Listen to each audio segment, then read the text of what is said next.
1983, President Reagan said, quote, "Since the founding of this nation, freedom of the press has been a fundamental tenet of American life." Speaker Gingrich raised eyebrows this week when he made a somewhat different pronouncement. He called for the elimination of the White House press corps because he said, quote, quoting, "They are, quote, enemies of President Trump."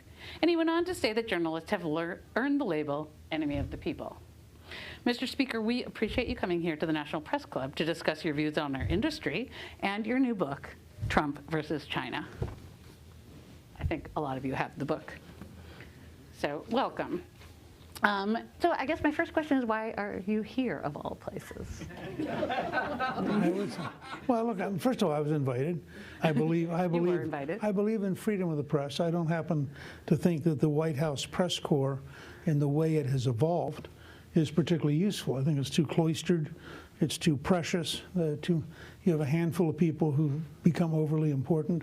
If you go back and read, for example, Franklin Delano Roosevelt's first press briefing in 1933, it is off the record, in a private room.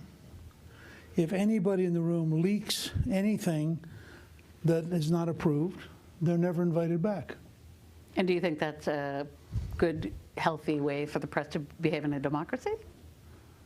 Well, I think Franklin Roosevelt was reasonably successful, and it was a reasonably free society. I mean, my point is, the country doesn't exist for the purpose of the White House press corps. And presidents, I once asked David Gergen what lessons he'd learned, because he had served in many different presidents in both parties. And he said he thought in retrospect that the biggest single lesson was that the press's deadline wasn't the president's deadline, and that presidents ought to actually focus on their job and what they're doing, and then let the press cover them, but they shouldn't focus on the press. And so I would say that, for example, I think you could design an entirely different model where local reporters could ask questions of the president. You could literally have virtual press conferences with people coming in from 30 different cities. I think this White House started to do that via video conference, where they allowed reporters around the country to do and I think that would be a very useful alternative. But I really do think having very, very sophisticated, very smart, very energetic people who spend most of their days sitting and waiting is a really bad model, and leads people, I think, to have an adversarial behavior. Okay. Not to be adversarial. However, you did go on to say that we, journalists, including myself and probably some other people in the room, have earned the name enemy of the people. I think there's no question, when you look at some of the news media, which has on occasion been clearly false, that's not exactly serving the purpose of a free society. Okay. Clearly false. Clearly false. In the sense of In the sense of the New York Times in the 1930s having a reporter in Moscow who deliberately lied about the existence of the famines in order to prop up Stalin's image. Can you mention anything from this century? From this century? Sure. The New York Times almost every other day. I'm just asking for something a little more specific. This president, for some reason, and again, Reagan had a fair amount of this. I mean, there's a certain mythology here. Reagan was in constant fighting with the news media, and the news media said and did things to Nancy Reagan that were very, very unfortunate and inappropriate. But the fact is, the news media in America is very far to the left compared to the base of the American people, and certainly very far to the left compared to Trump. And I think election night was so traumatizing that a substantial number of reporters have never recovered. So I understand your point of view. Do you have any statistics or proof showing the news media is so far to the left compared to the public? Oh, I think there have been poll after poll going all the way back to 1972 of how reporters vote. They consistently vote to the left of the country. Yeah, okay. I mean, I think you just take Gallup and other data. I don't even think that's a serious question. No, it's quite serious. I think it's quite serious. I haven't seen a poll, a public opinion poll that asks people what they do for a living and who they voted for. No, but there are many polls, many studies of reporters where they single out reporters, go to reporters and say, who did you vote for? Consistently, they vote 85, 90% on the left. Okay. So let's move on to your book. Yeah. That's why you're here. And by the way, people who are, I think, genuinely respected as serious students have written about this and have argued that it isn't just, Michael Barone, for example, wrote a number of years ago, that in every Western industrial democracy, the news media is on the left. So what is that? Is it conservative people don't want to go into journalism? Oh, I think it's partially just the nature of the culture of the newsrooms. It's like modern academic culture. I mean, if you want to make sure you don't get tenure, go in and say, I'm for Trump. And you'll be guaranteed not to get tenure. But Trump's been the president only for 3 years. Well, in the 80s, go in and say, I'm for Reagan. It's a very similar pattern. Okay. And actually, there's a great study, one of the greatest students of American political science wrote a piece in 1953, and this was a guy who was a moderate Democrat, who said he was at this cocktail party on election night in '52, and not a single person, this was at Columbia, not a single person at the cocktail party had voted for Eisenhower. And he said, so the country just voted 55% for Eisenhower, and there's not a single person in this room who's in the 55%. I'm just trying to figure out which journalists weren't working on election night, but who was at the cocktail party. Let's move on. It was the night after the election. Oh, okay. Because Eisenhower had won the night before. Okay. So we have Trump versus China. Yes. Tell us why you wrote this book. Partially I wrote it because I was wrong.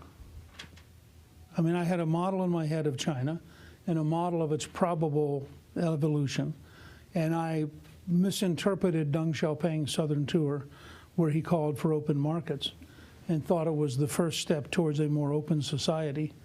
That was in 1992. And it was clear that that isn't what was happening. And I began to realize that, in fact, the China that actually exists is remarkably different from the China we project. So I'll give you a simple example. If we could get the news media and the administration to refer to Xi Jinping as the Secretary General of the Communist Party, which has 90 million members compared to 63 million votes for Trump, to then refer to him as the Chairman of the Military Commission, which supervises the People's Liberation Army, which is the army of the party, not the army. It's not a government army. It's a party army. And, by the way, his third and least important job is President of the People's Republic. Now, they have done a very good job of always referring to him as president because they're trying to normalize him in our minds. But, in fact, what you have in Beijing is a Leninist totalitarian system of centralized control that routinely uses police state behaviors in order to coerce and intimidate its own population. I did a podcast the other day with a gentleman who teaches at Hunter College in New York, who's Chinese, who was disappeared. That is, disappearance occurs when you're walking down the street, the police pick you up, don't tell your family, don't tell your lawyer, and eventually you may show back up. The Pandit Lama, I think, has been disappeared now for 25 years. Recently, then by the way, this guy was released, and the routine pattern is you get to be released when you're willing to make a video saying you were guilty. And therefore, it's totally appropriate to disappear you because, after all, you'd earned it. Recently, they disappeared the highest paid actress in the world. And for 6 months, nobody knew where she was. And then she made a video saying that she had done certain things that were inappropriate, and she fully understood why this was the right thing. But the real purpose of disappearing her was to say to everybody else in China,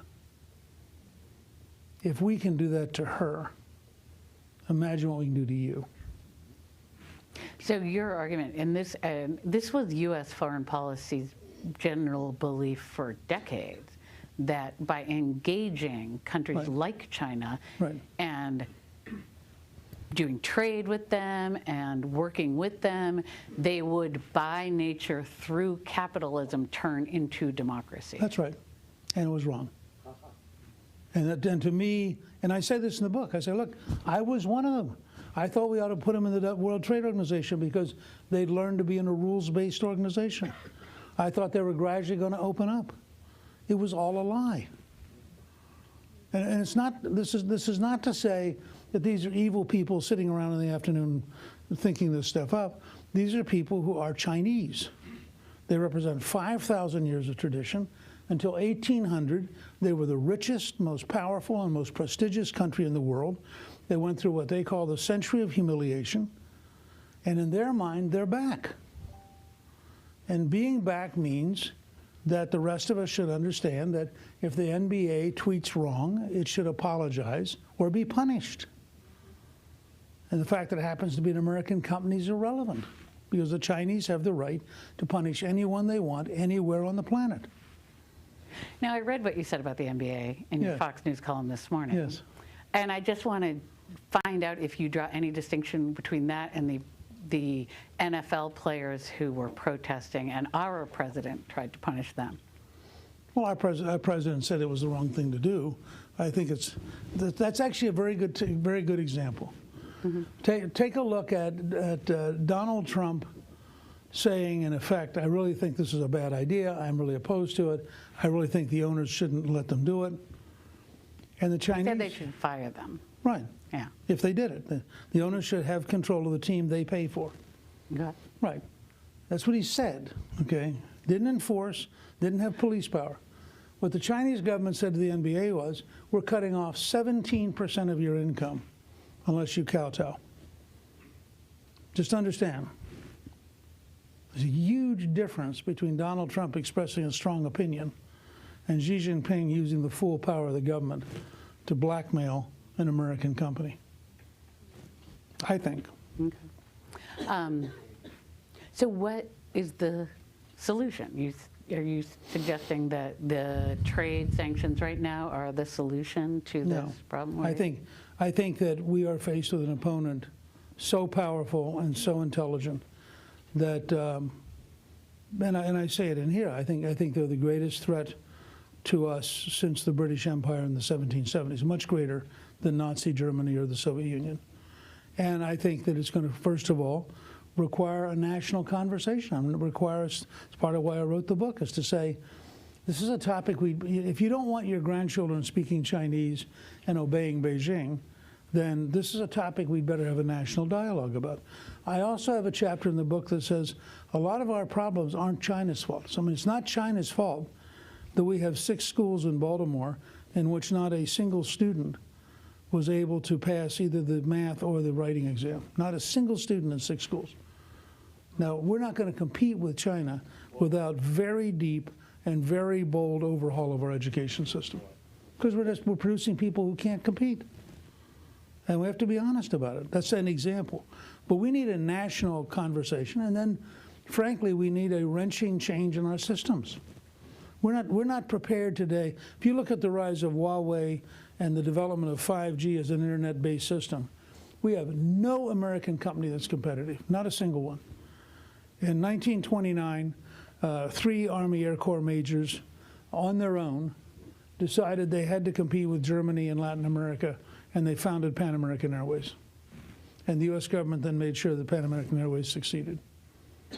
And it was very important in terms of making sure the Germans didn't dominate Latin America. And we're going to have to think through an entire range of capabilities if we are going to survive faced with a system this powerful and this intelligent.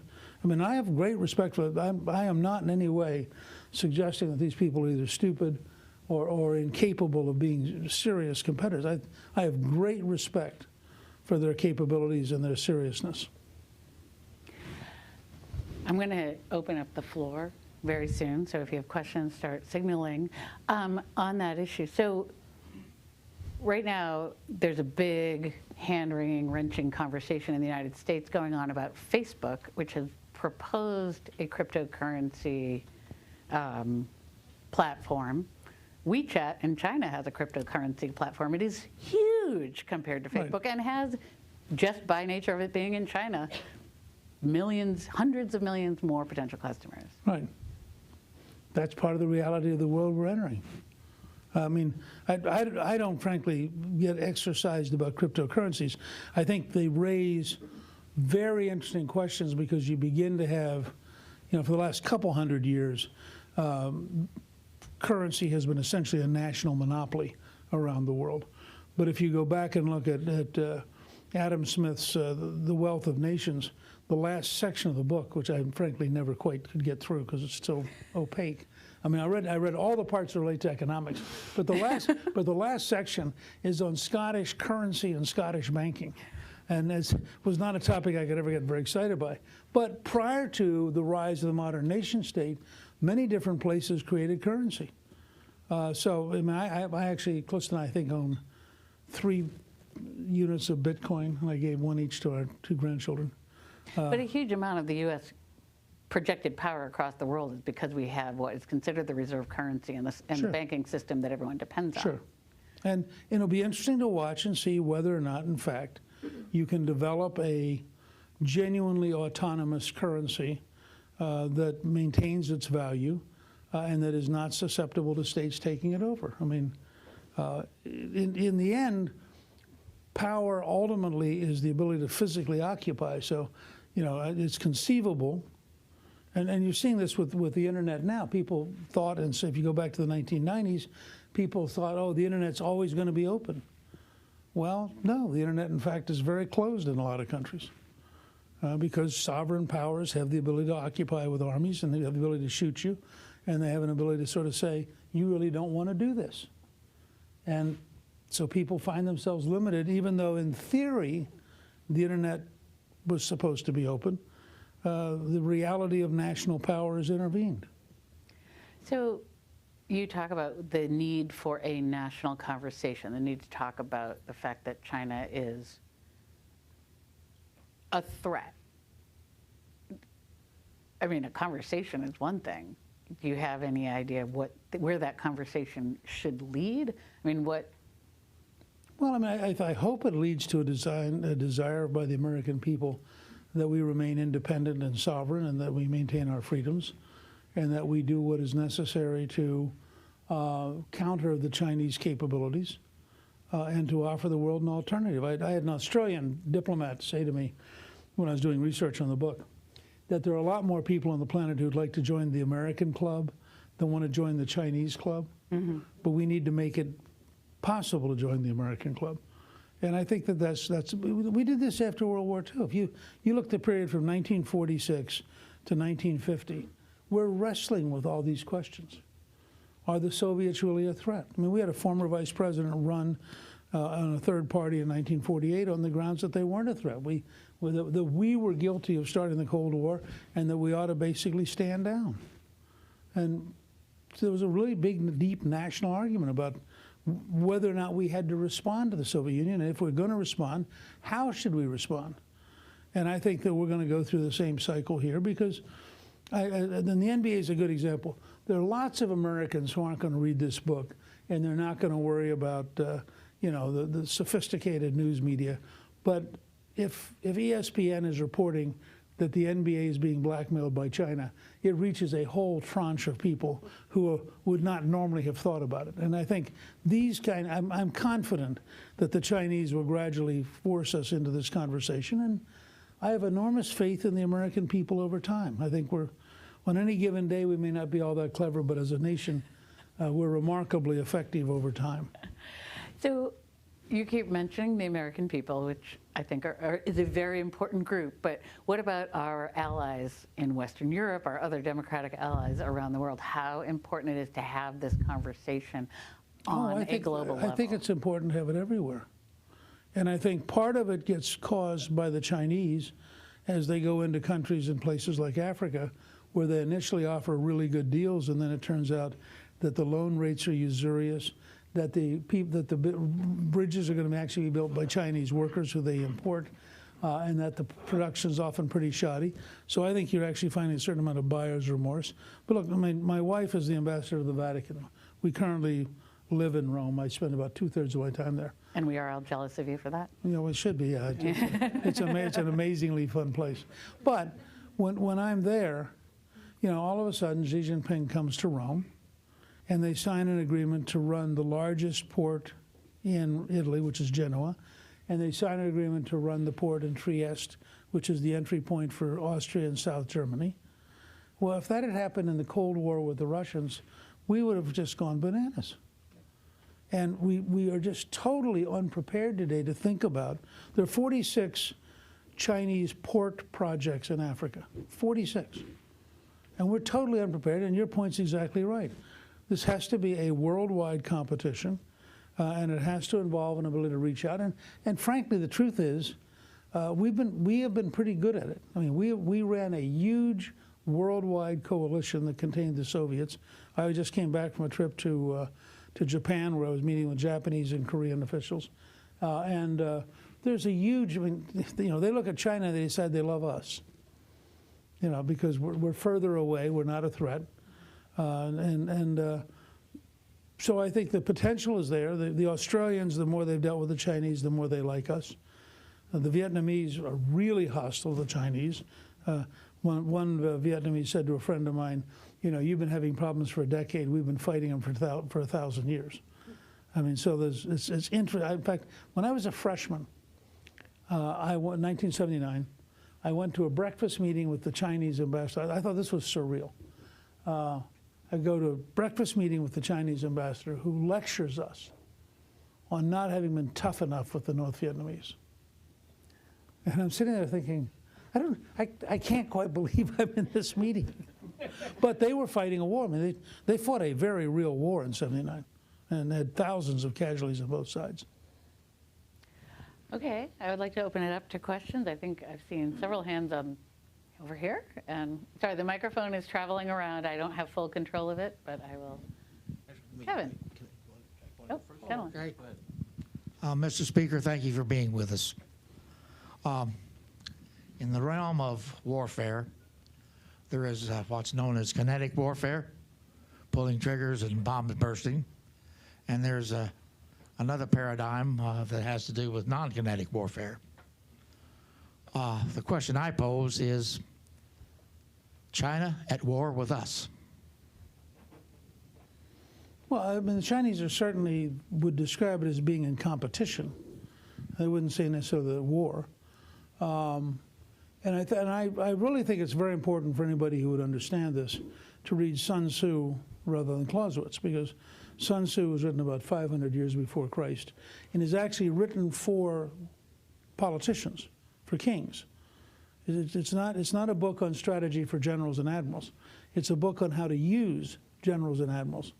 And essentially it relies on bribery, deception, spies, setting up games in a way that the other side, Sun Tzu writes at one point, the greatest of all generals win bloodless victories.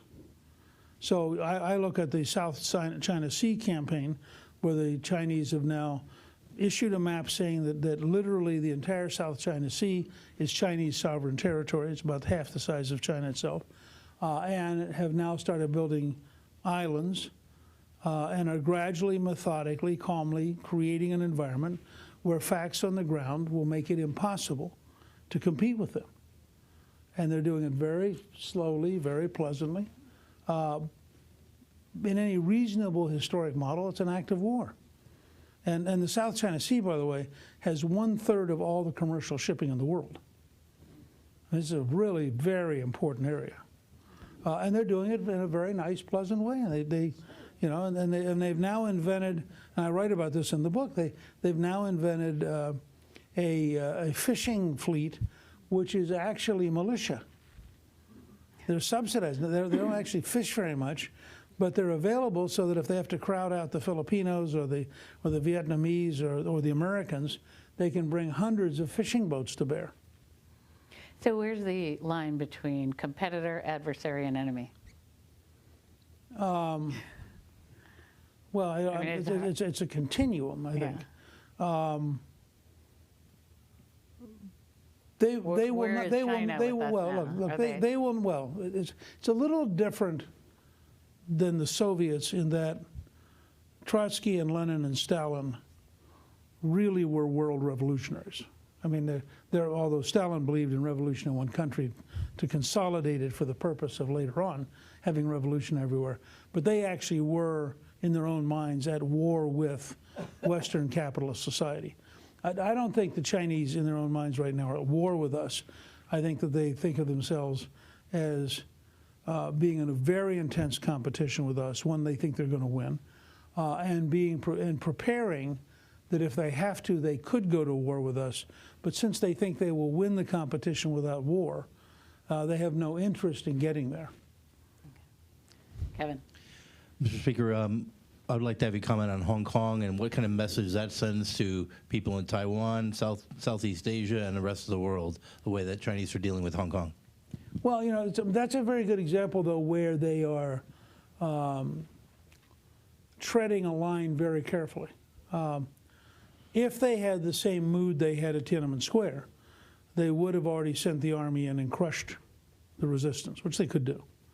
But the first thing to remember about Hong Kong is it's not completely Chinese. There are a very substantial number of Vietnamese, so 80,000 Americans, a significant number of Filipinos, and among the Chinese, there are a large number who are 3, 4, 5 generations in Hong Kong who don't actually think of themselves as mainland Chinese. So the potential resistance movement in Hong Kong is much larger than it was in Beijing. I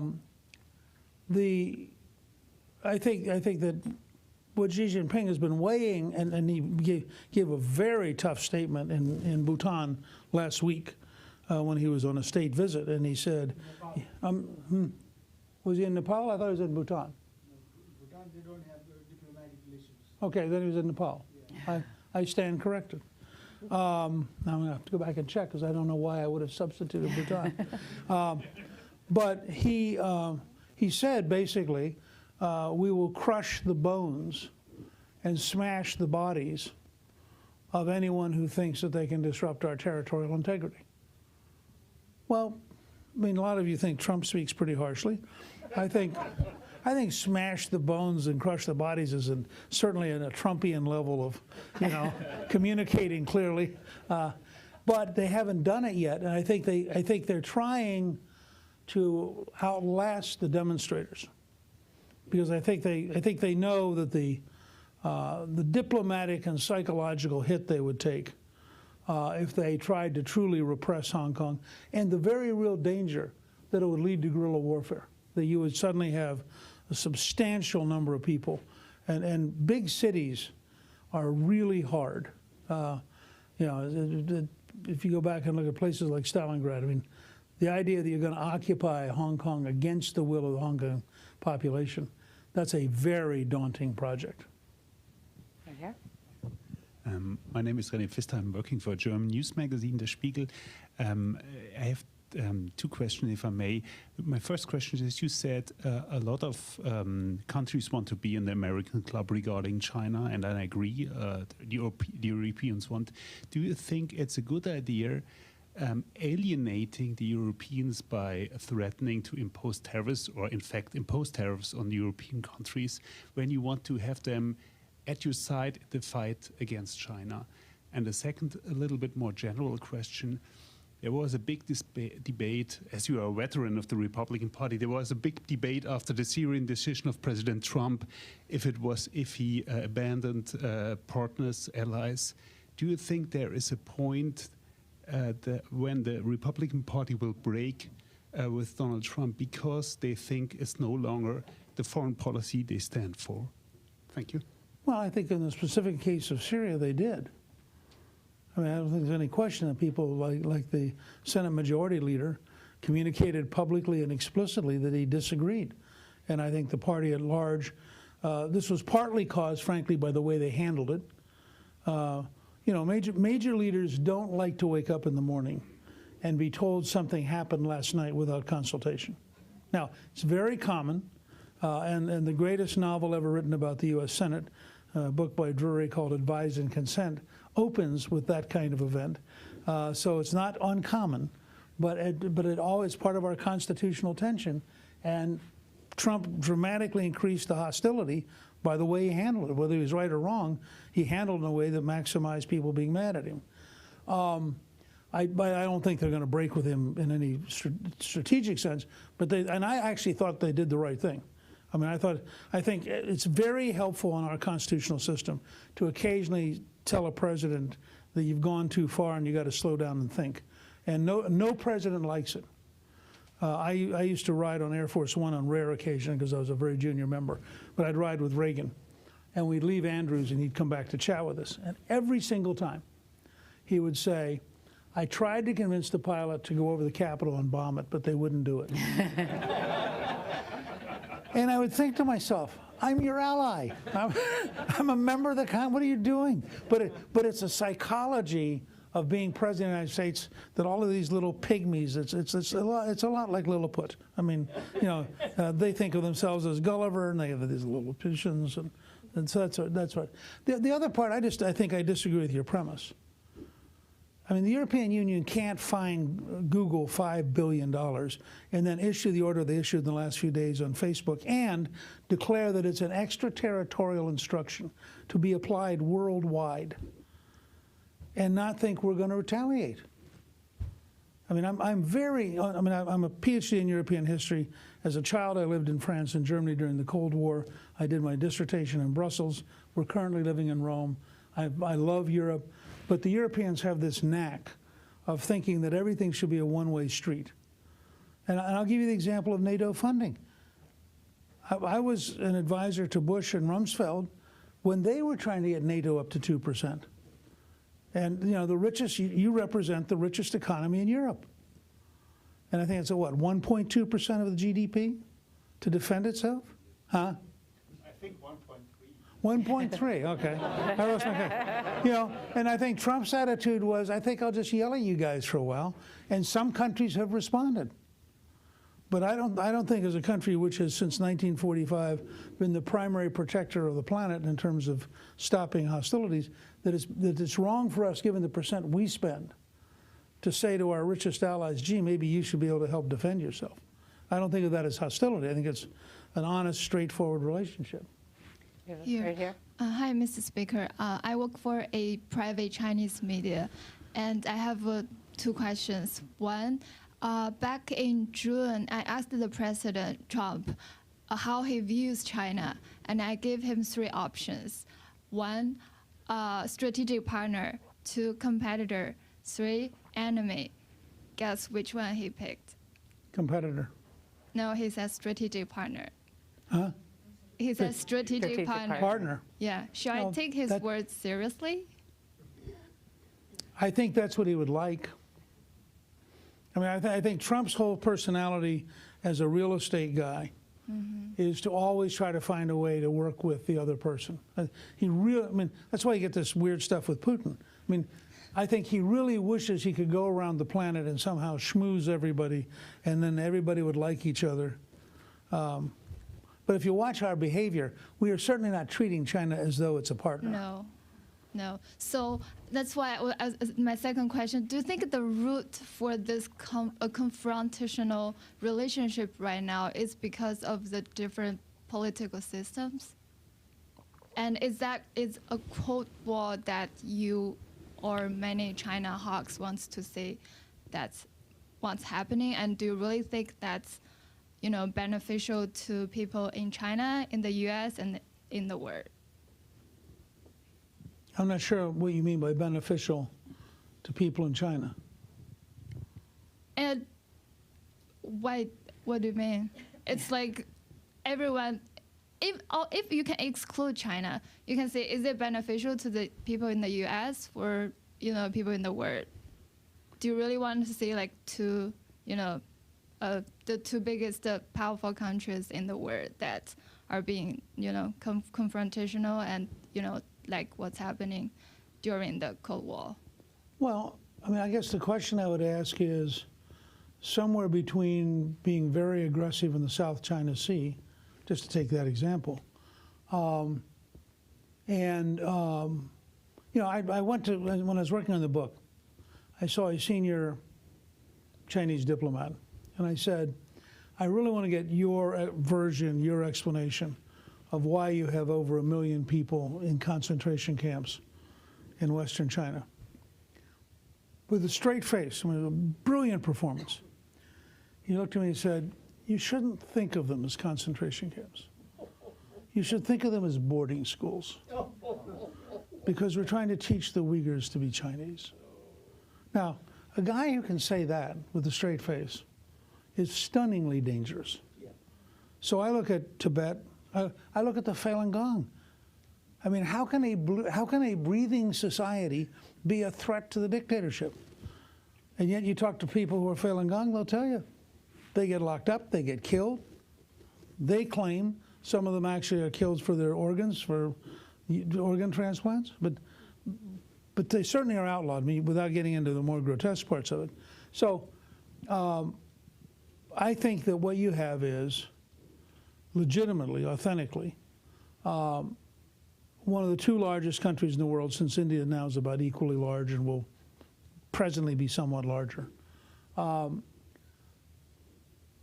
with a culture of being dominant that goes back about 5,000 years, and with a system of totalitarian Leninism that is guaranteed to be in permanent conflict with freedom, because it's the nature of a Leninist system, and it's why all of this stuff's, you know, why are they scared by Winnie the Pooh? I mean, you show me a country that will outlaw Winnie the Pooh, I'll show you a country that I think has a variety of strange things going on. And they outlawed Winnie the Pooh because somebody said he looked a lot like Xi Jinping. That is weird. He sounds like Alan Greenspan. Winnie the Pooh does or Xi Jinping does? No, Winnie the Pooh. Oh, okay. Yeah. Anyway, but we can move on. No, this is such a great discussion. Thank you for being here, sir. Sorry, it's me. There you are. I couldn't see you. I had this I thought it was like one of those movies. I had this disembodied, I say Winnie the Pooh in this disembodied voice. No, exactly. I wanted to circle back to the discussion about China and Africa. Yes. And your thoughts about Trump's relationship with Africa and his strategy for investment and trade to counter or compete with China's pending dominance, or already dominance in China? Yeah, I think our policy to Africa has consistently been inadequate in scale and in some ways has been wrong in structure. I helped pass the Africa Free Trade Bill back in the 90s. I have been talking with the Army's African Command about better ways to be engaged. Callista has been very involved as the ambassador with particularly nuns. I mean, the number of religious orders that are in Africa is amazing, and the courage of people in places like South Sudan and the Central African Republic, where they literally risk their lives every day to run schools and hospitals and what have you. I think that we should, and in fact, I think my next major book, which will probably take 3 or 4 years to write, will be on Africa. Something that I've been talking about with Kyron Skinner. Africa is the one part of the world that's going to be growing in population. All the other parts of the world are either going to be stagnant or declining, including Asia, which seems to always surprise people. Nigeria, by the end of the century, may have more people than Western Europe.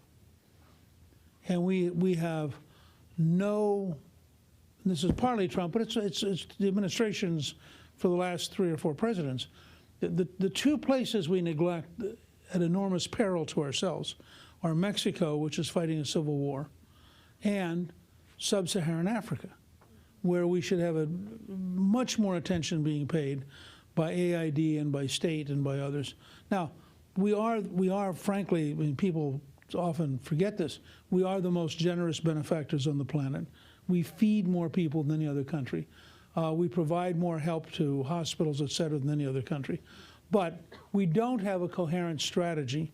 And I think that and frankly, there's a huge corruption problem that we don't have, well, it's true in Afghanistan as much as it is in Africa, but we don't have any models for how you help a society work its way out of really deep endemic corruption, much worse than Ukraine, but deep endemic corruption that in some of these countries makes it really hard to work. But I think your question is a great one, and it's something I hope, you know, to make a major part of what I do for the next few years. My dissertation, ironically, was on Belgian education policy in the Congo, which was a great case study in a bureaucracy hiding from reality. They had a terrific plan to make the Congo independent around 2100, and there was a riot in the summer of '58, and they were gone by '59, and just said, well, that plan didn't work, and it left the Congo as shambles, and it has never recovered. I mean, the Belgians were the most irresponsible of all the colonial powers. So, it's really funny. I met my roommate when I was moving into my college dorm, and he worked in the Chinese government. And the first conversation we ever had was about the re-education camp, as he calls it, and I called it a concentration camp. But he said very much so that they were for re-education, which is crazy that the youth of China are also being indoctrinated in this way. But my question is about America's declining soft power, as on the same topic of Africa, especially with the Belt and Road Initiative, when we're trying to counter kind of the economic influence China has on countries around the world. America's, I think, running into this dilemma of trying to have our integrity with American values and, you know, trying to uphold democracies, especially with corrupt countries, but also trying to develop them. And so if we pull out, then China obviously fills in, and yet if we stay, we support corrupt governments. And so where do you think that line is on how much we should give, where we should stay, especially when China's a threat? Well, I think we can stay as long as we're not corrupted by it.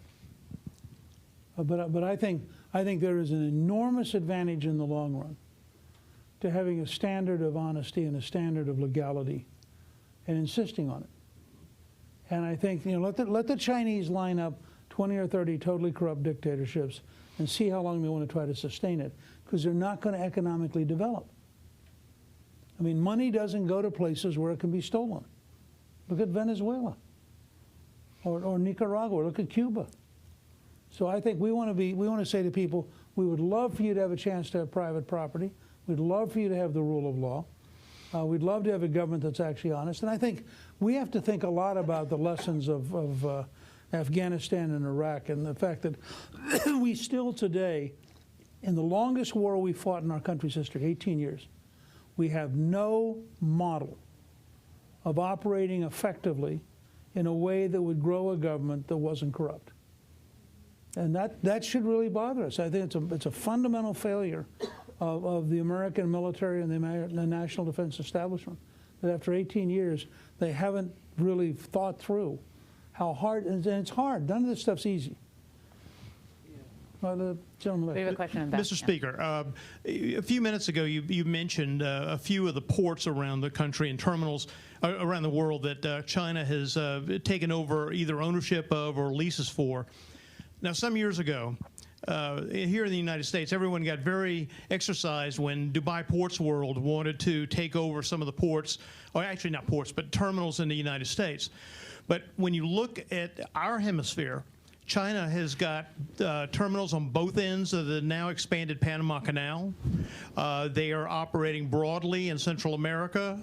Now that Russia doesn't have the money to support countries like Cuba and Nicaragua, China is moving into those. They seem to be in our backyard right now, and taking over the transportation infrastructure. They are. I mean, you know, the two points about that. One, I tried and failed in 2005 to get the government to simply produce weekly, open source, unclassified report on every place on the planet the Chinese were active. So you could go to one website, and we still should do it. I recently been trying to get the Trump administration to do it. But you should be able to literally, frankly, have every embassy just send in clippings. I mean, because the sheer volume of Chinese activity, if you saw it over a period of weeks, would be breathtaking. And again, I think it's a very intelligent approach on their part. Nobody has actually studied the degree to which the Chinese are the dominant dredging companies in the world. I think 80 or 90% of all the dredging in the world now is Chinese. And they increasingly are the dominant managers of ports worldwide. Well, that had to have been a decision in Beijing. And I think if you watch, you'll see them, and this is what they've done with Huawei and 5G. I mean, you're going to see a series of steps to create linkage points that give them the potential in a moment of mobilization to suddenly have assets in places we haven't even dreamed of, and we certainly haven't. There are certainly no, to the best of my knowledge, there is no place in the American government where you could call and say, okay, we actually need to look worldwide at what China's doing and have an accurate report. Hey, how's it going, Speaker? Matt Purdy, Breitbart News. You'll forgive me if I have a question that is non-China, but being that you ran the 2012 election, I just had a quick question about your reaction to Mitt Romney's. No, I won't go there? I won't comment here. Okay, sounds good. I just want to hear the rest of the question. I don't know where you're okay.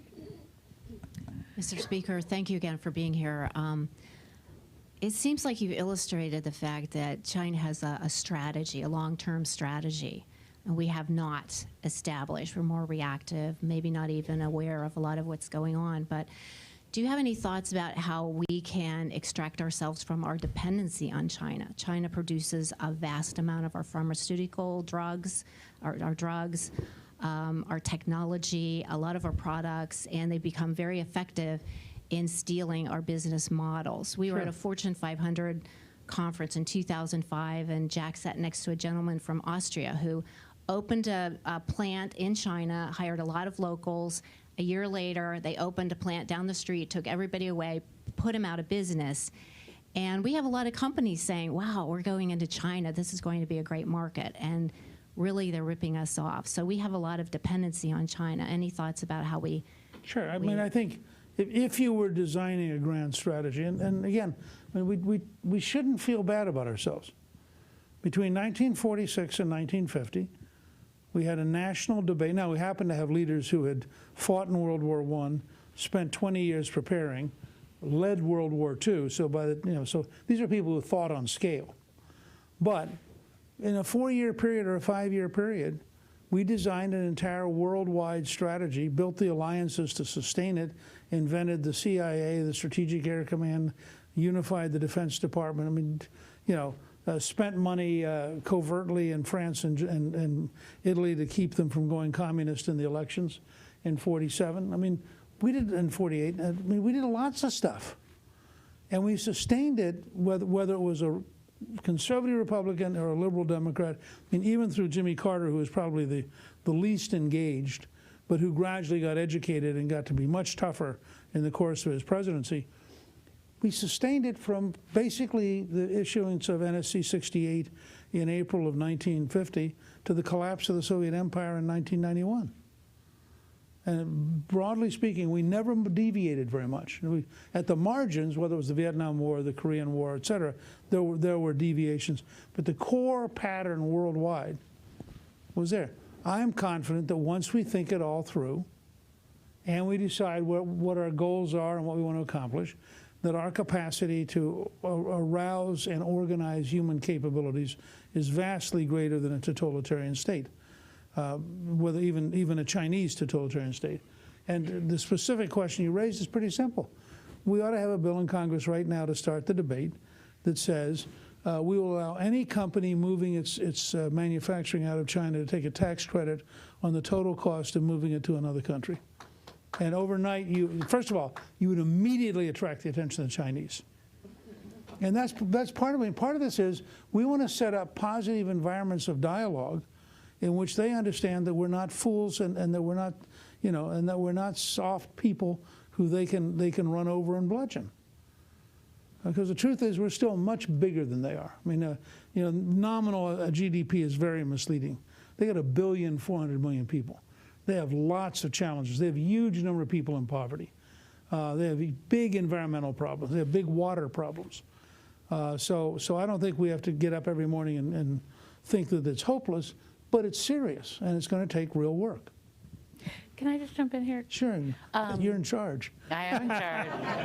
I'm the only one here who's named president. Right? That's right. So the U.S. foreign aid policy tends to be focused on anti-corruption, generally democracy building in some ways. China's foreign aid policy, I don't even know if they think of it as aid, is a projection of economic power. Right. Do we need to rethink our anti-corruption, democracy building, do-gooder stance, or do we want to continue to be that country? I think we want to be, you know, I mean, I'm Jeffersonian in the sense that I think there's a huge virtue to us representing the best of the human spirit and saying that I mean, remember, what corruption means in the end is that the most powerful rip off the weakest. And what that does in the long run is it sickens the whole society. And I think that there's a virtue to us. And I think we also have to be very, very patient. You know, in 1776, the odds against the number of democracies that currently exist was astonishing. And I think all of the founding fathers had this sense, not that they were going to go out and colonize the planet, but that by being a model and a way of looking and thinking, you know, it's very ironic. Ho Chi Minh read A Life of Washington. Mao read A Life of Washington. I mean, the American model had all sorts of people around the planet looking at it and trying to understand it. And I think that it's good for, you know, I find it fascinating to watch Vietnam, for example, where year by year they drift further away from Marx and closer to McDonald's. Hi, Mr. Speaker. Thank you for being here today. Daryl Smith, I represent an American Legion post here in D.C., and I think I also speak for a lot of other veterans across the country who are increasingly concerned about the thrift savings plan and their recent decision to start investing a large amount of money, upwards of $50 billion, in Chinese companies starting next year. I know you addressed it on the Hill in the magazine in September. I'm curious if it's in your book and if you could address that now. It is in the book. It's based partly on the work of Roger Robinson, who's a remarkable man who was on the Reagan National Security Staff and helped design the economic campaign that broke Gorbachev.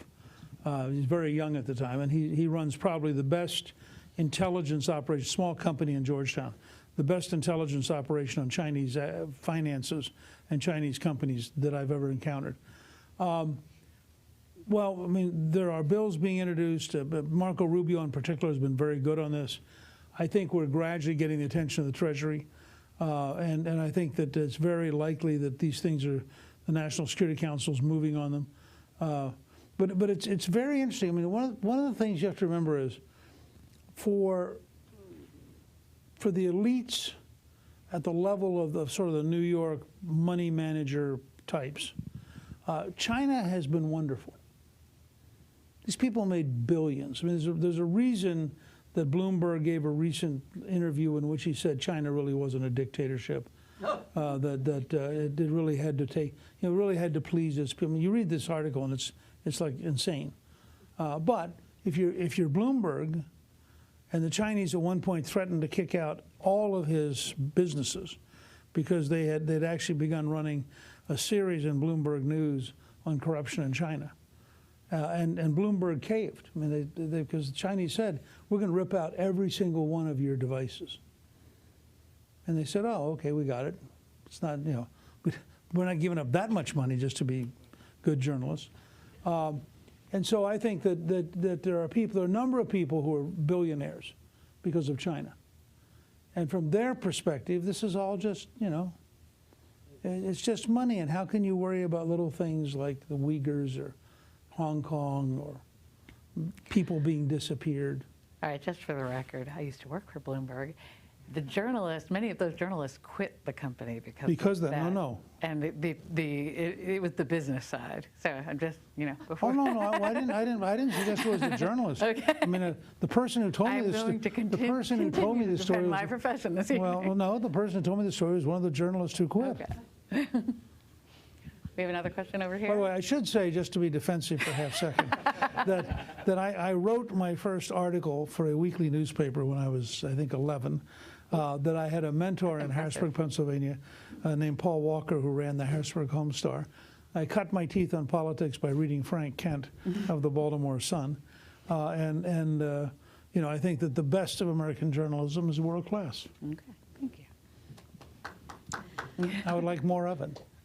Go ahead. Thank you for sharing your views. It's very interesting.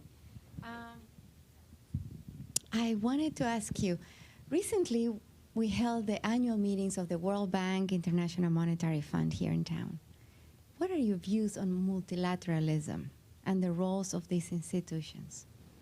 I'm very much for functional multilateralism because, for example, the International Postal Union, because it's practical and it works and it makes things, you know, the way in which we manage air traffic control worldwide. I mean, so I'm very much opposed to political multilateralism. I do think that sovereignty is I'm against globalism per se because I think it represents a nonsense concept.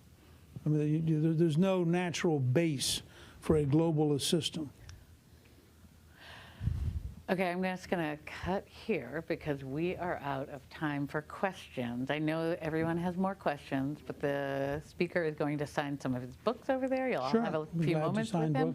Before we finish, I want to present to you one of the most highly coveted items ever available in Washington, D.C., a National Press Club coffee or whatever you want to drink mug. I want all of you to notice, I'm going to put it this side so you can see it, that whatever I may occasionally say in moments of trying to get my many friends in the journalism business to be more focused, that nonetheless, I'm very proud and honored to be here at the National Press Club. Thank you for being here. How's that? We're going to put that out there. All right. So I'll just stand over here and sign things.